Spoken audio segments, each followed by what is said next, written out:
Alright, so I'm going to air out some of my Facebook drama because I thought it was funny and maybe you'll learn something from it. So, right here, this person is doing a wedding video and the client's mother asked if she can make the purchase with her business account.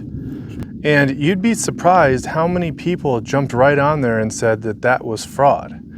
Now, I'm not a CPA and I'm not an attorney and I don't pretend to be, but a business buying a product is not inherently fraud. I at least know that.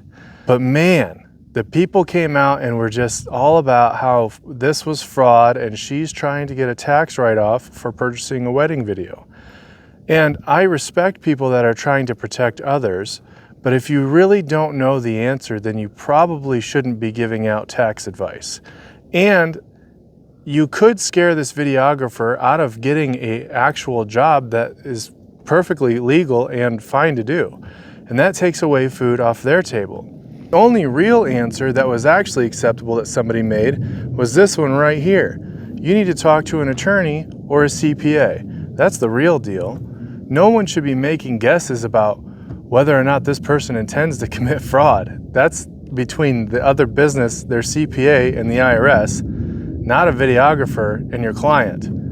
The only way I can think of that this could possibly be fraud is if the person actually went out of their way to try to claim this as a tax-exempt purchase, knowing that it wasn't. Even then, the most likely scenario in that situation is that the IRS is just going to tell them, no, that's not tax-exempt. You don't get to do that. And if they have a CPA, they'll probably most likely avoid that scenario entirely.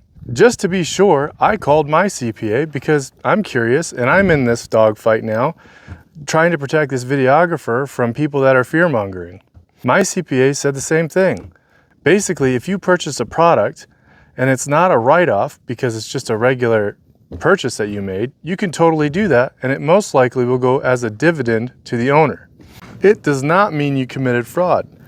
I use the example that if my business buys a pair of socks, it's not fraud. That's crazy.